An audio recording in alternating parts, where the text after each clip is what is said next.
দেশে একবার অটো সব তুললা দেন, নাহলে অটো সব একবার তুললা দেন। কারণ এই যে গরিব মানুষ কিস্তি করে জায়গা বেচছে, একটা অটো করে চালাইবো, এই চালানোর মতো সম্ভব নাই। 5-6 সদস্য এমন দিন যে একটা গাড়ি 3 বার ধরে, একটা গাড়িতে 3 বার ধরে একটা মানুষ কয়দিন কামায়? একটা ফ্যামিলির ভিতরে একটা লোক কামাইতে, 2টা লোক কামাইতে।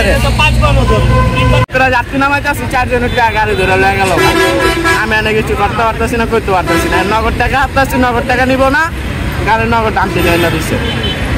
এই আবার হাই অফিসে গেলাম, এই যে মতিঝিল দ্বিতলা অফিসে গিয়ে মনে করেন হ্যাঁ আবার টাকা জমা দিলাম, কাগজ দিলাম, ফটোকপি কত কিছু করলো।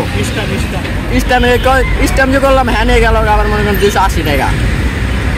এটি কইরা মইরা শেষ। একটা কাগজ দিছে, কাগজটা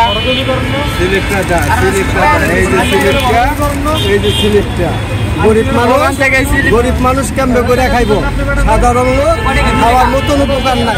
আমরা চৌরাস্তার কি কারণে আমার অটো মনে করেন যাত্রী নামাইতেছি, যাত্রীদের মনে করেন যাত্রীর ধাক্কায় হারা গাড়ি নেওয়া পরে আগে কিছু করলে হারা কয়তো আমার ঘরে অফিস আয়ো, অফিস আইলে রেকার বিল দাও, আবার ভোট স্টেপ করো, আবার স্টেম কিনো, স্টেম কিনলে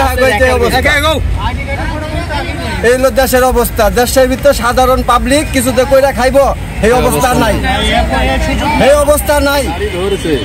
ধরার পরে ধরেন ডাম্পিং করে দিছে, দেওয়ার পরে আবার ধরেন যে রিসিপ্ট দিচ্ছে একটা, ওখানে হচ্ছে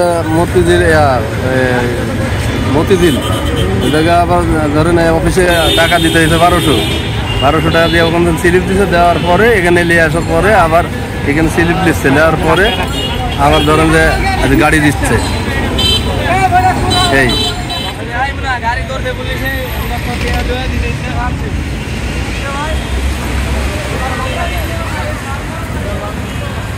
ভাঙা লাগাইছে, ভাঙা